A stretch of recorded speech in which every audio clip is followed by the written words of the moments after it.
Hello everyone, Lauren here. So this video is sponsored by Ohuhu, and to celebrate the Black Friday sale that they've been having all month long, I wanted to do another page in my sketchbook. So here are the other pages that I've done in the past. I just wanted to show them off a little bit. I do hope to eventually fill all the pages up, but hopefully that doesn't take me like 5 years because I'm mainly still a digital artist. So getting into the sketch, I referenced this image that I found on Pinterest as the overall face shape and guidelines for this drawing. And I'm going to be drawing my original character named Jules or Juliet. She's one of my 3 main original characters that I like to draw all the time. I've drawn her in the past before, and I just wanted to kind of do almost a semi-realistic type of thing for her for this page rather than something super duper stylized. So this one might look a little different from my usual style of drawing faces. Later on, I'm going to be coloring this with Ohuhu alcohol markers. Ohuhu is always so fun to say. They are having a Black Friday sale going on right now, and while I already have a discount code, which is AUPS for 10% off of their store, this Black Friday sale has upwards of 15 to 25% off. And I have been really loving these markers. When Ohuhu first gifted them to me, I was looking up comparisons to another popular brand called Copic, and the general consensus was that they are less expensive but actually has brighter colors than Copic, which is right up my alley because I love bright and saturated colors. So Ohuhu has really great and bright colors. They have a large variety of shades to pick from. So go check out their Black Friday sale going on right now because there's a bunch of deals that you can get and you don't want to miss this because it's not going to happen again until next year. So thank you Ohuhu for giving me these markers months ago and continuing to support my content by sponsoring this video. So thank you, thank you.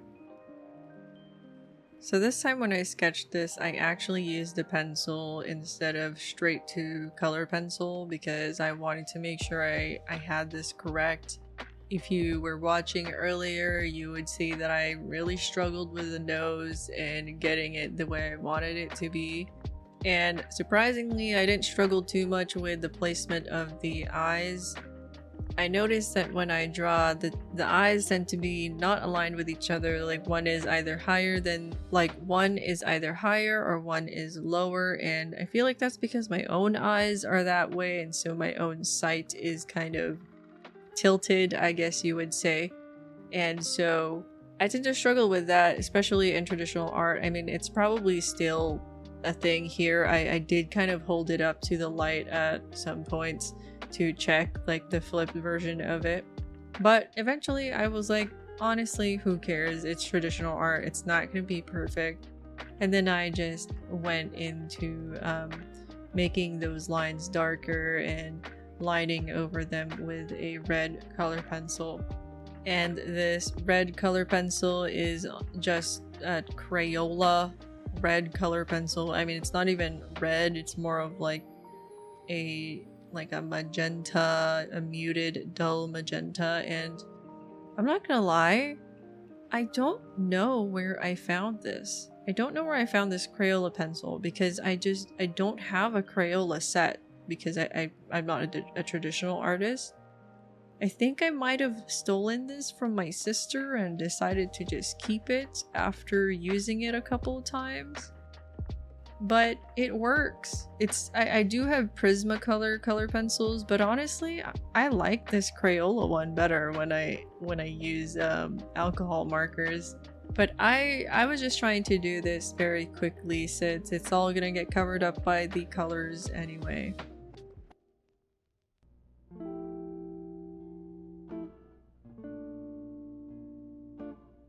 Heading into the coloring, I am extremely happy with how the sketch turned out.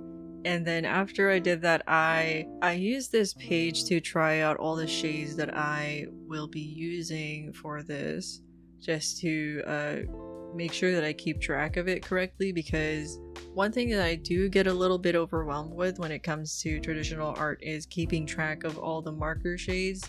Like, my brain feels small when I do that, because, you know, in digital you just color pick and it's really easy to keep track of the colors you're using, but here I'm like, oh, I have to make sure I'm using the right marker. I have to make sure I'm not doing this incorrectly. And so I have that handy dandy page there to help me be like, okay, I need to use like R20. So my goal with this drawing was to actually really take my time. So I was going very slowly with it. I feel like anytime I do traditional art, especially if I hadn't gotten a warm-up yet, I'm always so hesitant in doing things. And I tend to always see that as a bad thing. But this time I was like, it's okay to be hesitant. It's okay to take things slow. Like, if I'm unsure of myself, that's fine. I don't have to rush things or do things super confidently. So let's just go with the flow and not think about this and see where it goes. And honestly, it felt really nice to just take things slow for once, because I put myself in the mindset of like, I'm probably using too light of a color for the shadows here that I'm first laying down, but that's fine because I could just go back later and darken them if I need to, because if I do something wrong, I can always try to fix it and improvise.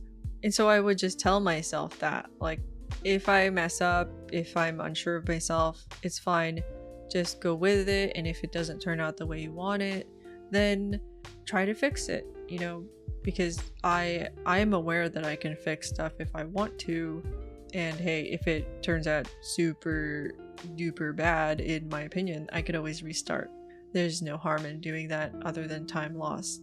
So a lot of my mindset with this was like, okay, what if I tried this? What if I laid down a purpley shade over here? Or what if I put pink over here? I wonder how that will work out. And so I just kept trying things and seeing what happens. And with that page on the side, I did kind of try to plan things, and it didn't really work out that way, because halfway through I was just like, honestly, I'm just picking up markers left and right. Sometimes I don't even look at them. And at one point in this video, I actually do use the wrong shade of color to shade like her neck and collarbone area. And I didn't notice it until I edited this video, where I was like, oh wow, I used the wrong shade there, and it didn't even look terrible. But yeah, this piece was very experimental and I loved how it turned out. And I think it might be the most detailed portrait that I've done at the moment with alcohol markers so far. And it's also less stylized than what I usually draw, so I was just having fun with it. I think it did take a less stylized direction because I'm going to college right now, and in my art classes I'm relearning how to draw the face, and my latest homework assignment was drawing the planes of the face.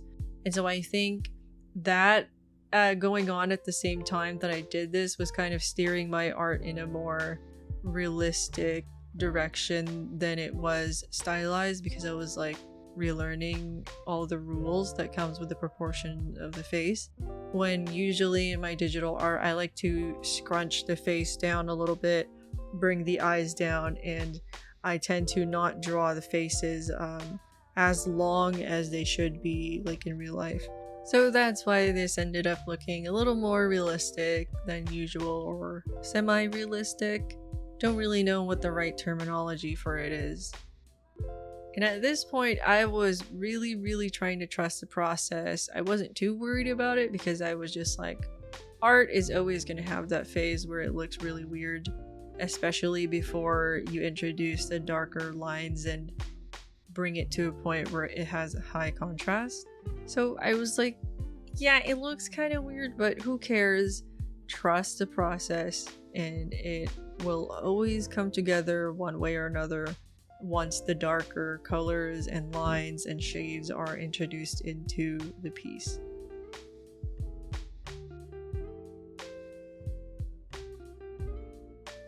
So like I mentioned before, this was extremely relaxing to do. It almost felt like therapy.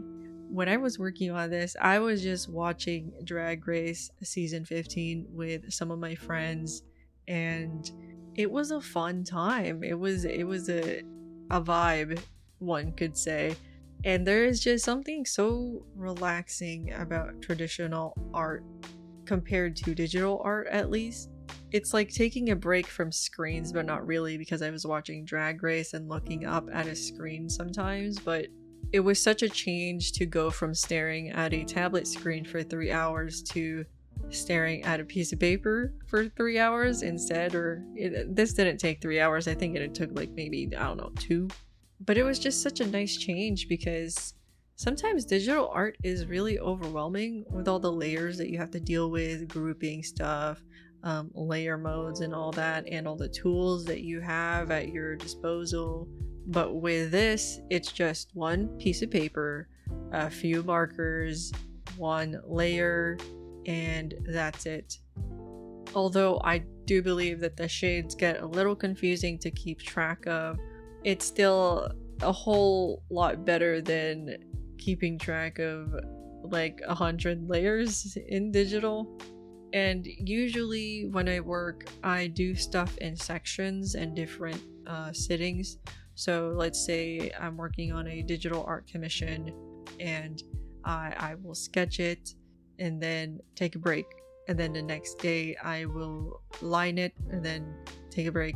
And then the day after that, I'll color it and probably take a break. So usually it takes me 3 to 5 sessions to finish a piece. But this one, I sat down, started watching Drag Race, and finished it from start, and did it from start to finish in one night.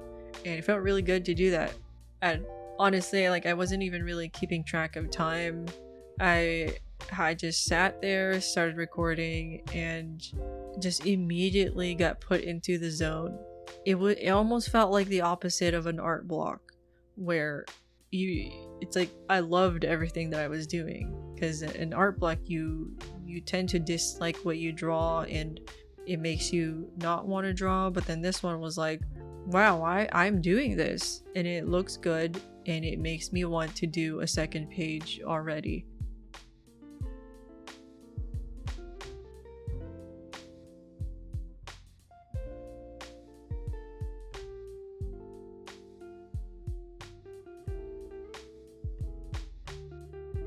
So I would like to talk about Jules, this character that I'm drawing, or Juliet is her full name, because she is actually an alien.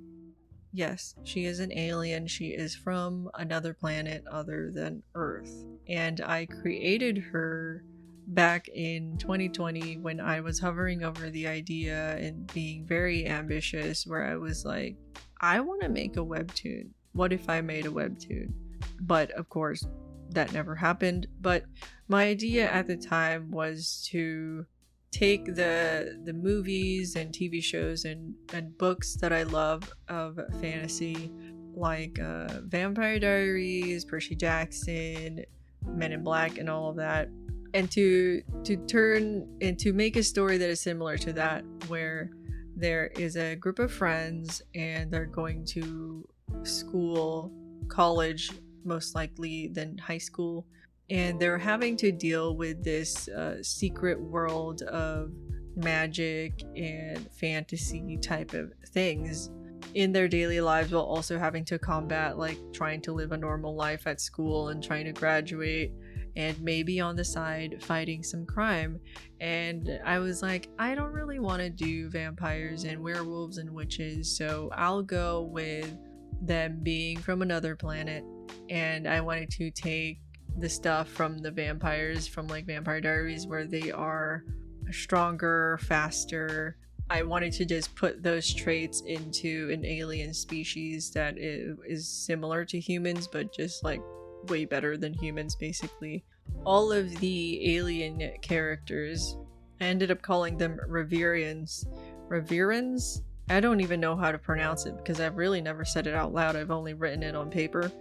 They're from the planet Reverie, and so they would be Reverians. Reverians or Reverends? I don't even know how to say it.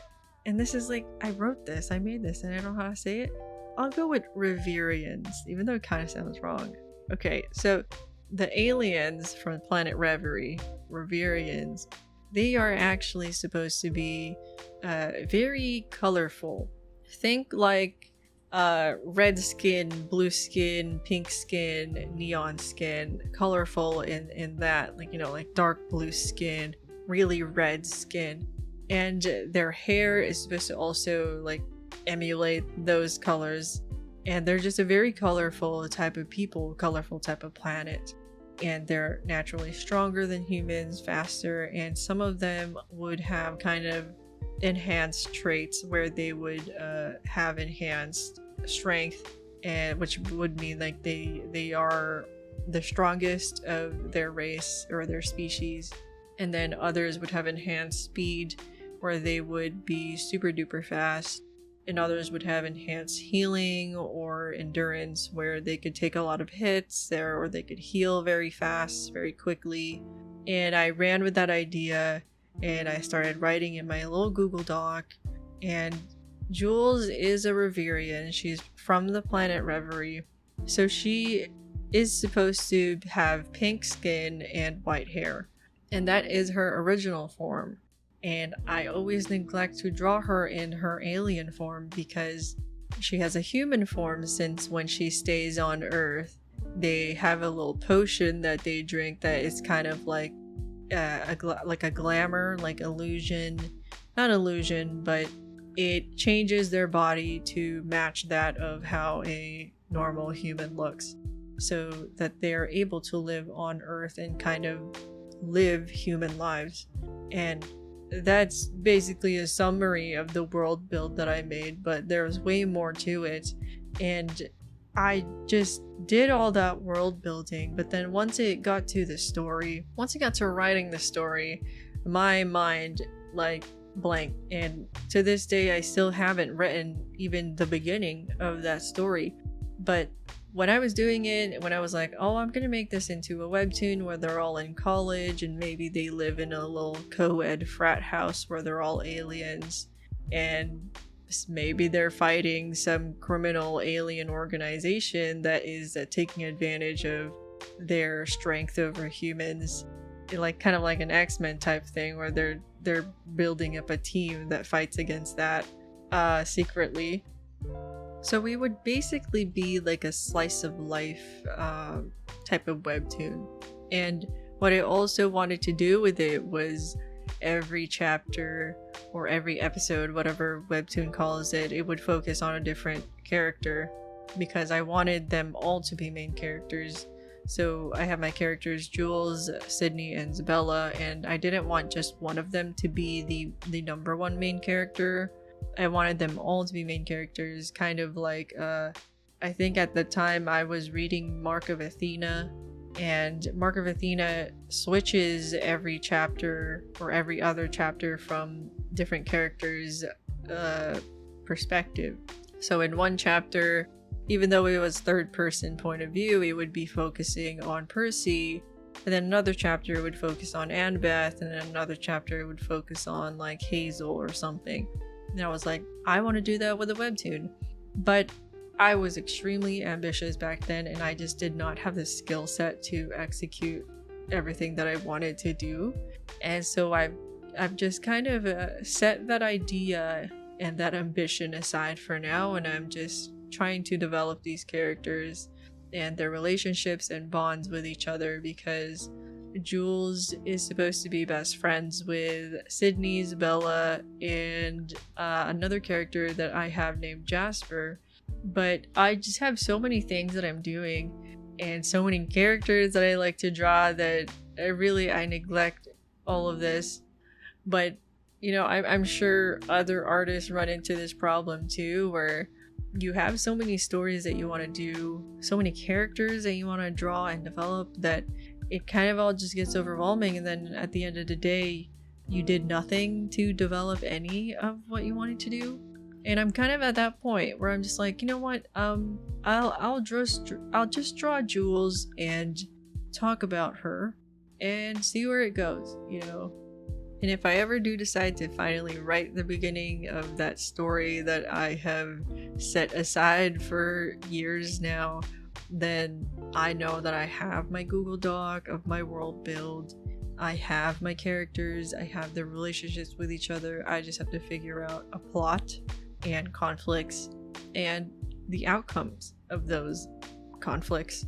It's just that I'm not an author, I'm not a writer, I'm just trying my best, and hopefully I can do that storytelling through art rather than words.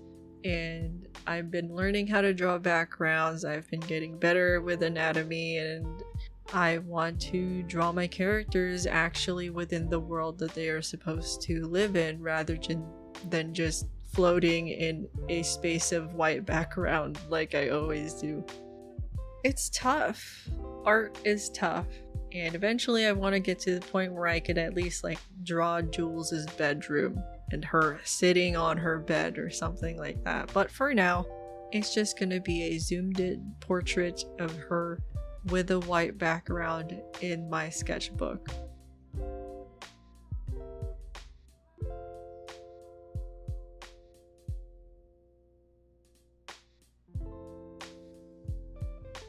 So at this point in the video, I should be doing the hair and kind of adding in some darker lines into the piece, and it's starting to really come together. And I feel like this is one of the best parts of the process, is to finally get like the payoff of everything that you've been doing so far, and it's starting to look good. When I was actually working on the hair though, I was struggling a little bit to get the exact shade that her hair is supposed to be, because one of my markers was running out of ink. And that's because I was using it in my class project when I had to draw a ribcage design. So one of my Ohuhu markers is actually fully out of ink, or currently running out, like to the point where it's unusable. And that happened in the middle of when I was working on my project. And so I had to switch to another, I think it's something beige. It has beige in its name, so I had to use something beige to fill in the color that I had run out of. And so that resulted in me using that marker a lot. And when I used it for this video, I was like, oh my god, I forgot that I used this so much that it's almost out of ink. But luckily I was able to improvise and just keep on layering these other pale yellow, pale gray colors to achieve the hair shade that I wanted for her, which is kind of an ashy blonde, even though it should have been a little bit more gray, but I didn't want to mess it up further. Although her hair is all fully supposed to be the same shade of blonde, I like to draw the bottom part of her hair as a darker color. I started doing this in digital when at first I just shaded it black just for the style of it, but I was like, what if here I messed around with the idea that half of her hair is just a different color, like a darker color. Maybe it looks cool, you know, maybe she dyed it because she wanted a change, and I actually really like how it looks, because it just adds some charm to her, rather than if her face, or not her face, her hair was fully just blonde, because that felt kind of boring. And she's supposed to have earrings, but I left them out, and she's not wearing clothes in this for some reason. I kind of forgot about them, but I love how this turned out. At this point though, I was getting a little scared to mess it up, because I was really liking how it looked, but I felt that I wanted to put in more contrast with darker shades in the hair, darker shades in her eyes, with the lines that I was putting in place of line art. And in the end, I still didn't go as dark as I probably wanted to, because I am a coward and I didn't want to mess it up. But overall, it still turned out really good. It was really satisfying to shade the hair. and just add some hue and value shift in there. One thing I will say though is that when I was drawing and recording this, I was drawing on a table and I was doing it at an angle that ended up enlarging her head, because from the angle that the video is at, you can't tell because that's the angle that I was drawing at, that's the angle that I was seeing it from. But then when I lifted the notebook up in real life, the perspective shift of like if the notebook was parallel to my face, yeah, her head is kind of long, like her hair. It's a little long, and I wish I had like some sort of liquefy tool in traditional art to just bring her head down. You might be able to see it later on in the close-ups, but it's fine, it's fine. When I could have even kept it a secret, but I wanted to mention it because that is one thing that I thought I could have done better, is to really make sure that this drawing looks good from all angles. Here I tried to go even darker with the lines, but I still think it wasn't as dark as I should have gone. I could have picked a darker brown, but I think it does help to make some things pop out, like her eyelashes and her eyes a little bit more, and just the separation between her face and her hair. And overall, I love this. It might be my favorite page so far in this sketchbook, aside from maybe the first one that I ever did, because that's all three of my gals together. And hopefully I can do a dedicated page for Isabella and Sydney too, where it's a portrait like this that is a little bit more detailed than how I've drawn them so far in traditional. With Isabella, it will be really fun to mess around with how I can do her darker skin, and Sydney's is gonna be quite a bit more of a challenge because she has extremely yellow undertone skin, and with markers it's difficult to do that without it just straight up looking like Simpson skin. So that might be a little bit of a challenge. For this one, Jules was easier because she is a white woman who is pale. She looks like she has just like a summer tan, like maybe she went to the beach, and it's a nice tan, and I think it suits her. So that is pretty much it for this video. Thank you for being here, and thank you Ohuhu for sponsoring this. If you're still watching, make sure to go check out Ohuhu's Black Friday sale going on. These markers are really great, and I'm excited to do even more pages with them. And let me know if you are liking my traditional art videos. I feel like I've been doing them a lot more lately, and sometimes I feel like I'm doing them too much because I'm originally a digital art channel, so I don't want to overwhelm everyone with all the traditional art that I'm doing. So let me know if you want me to just go back to focusing on digital art. That is all I have for today. Once again, thank you for watching, and thank you for being here, and I will see you next video. Goodbye!